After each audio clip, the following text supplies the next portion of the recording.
apanhando, né? Não, peraí. Não, peraí. Traz uma pra mim, tio. Latinha. Latinha, latinha.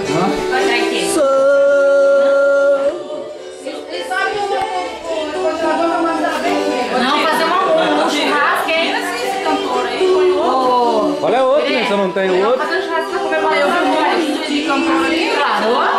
Você acha que é todo dia que eu vou ficar vovó? A tia avó também?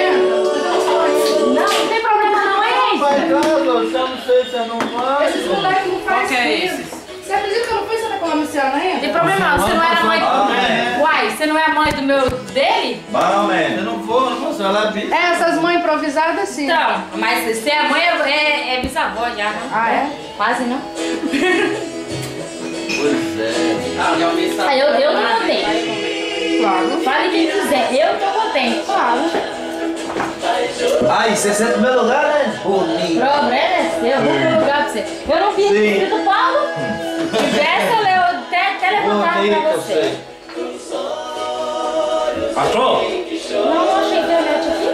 Nem internet aqui eu achei. Peraí. Amor, já tá no Orkut. O que você quer no Orkut? Tem internet, tem. É porque fica muito lento assim, Mas tá na sua, hein? Tá na minha internet, não tá na sua não, tá na minha. Não na minha, lá na minha casa. Eu sei, tá no seu celular, porque por aqui não sei se tem. Até ar-condicionado tem nos quartos, na sala. Então, amor, dá lá pro seu pai lá. Assim quase vários dias. Deixa eu quase vários dias. Dá pro seu pai olhar o Orkut que ele As quer olhar. portas assim, ó, quando a aplicação é pequena, as portas de correr.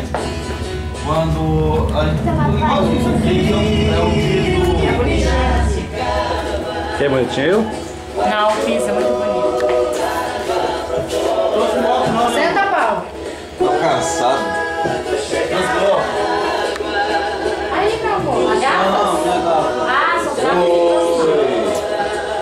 Mas tem pra você agora. Agora não vê nada, coitado. Até o vovô, hein? Emily, cuidado com a parede. O que você quer fazer com a cadeira? Vou ficando velho, filho. Você gosta de pagode, Regina? Eu até avô. É, um avô, você não tem o cabelo branco antigamente, né? Antigamente, né? Ele falava avô. Quando falava vovô. E eu que você é vovó assim? Quando falava vovô, 30. o cara tava bem, velho.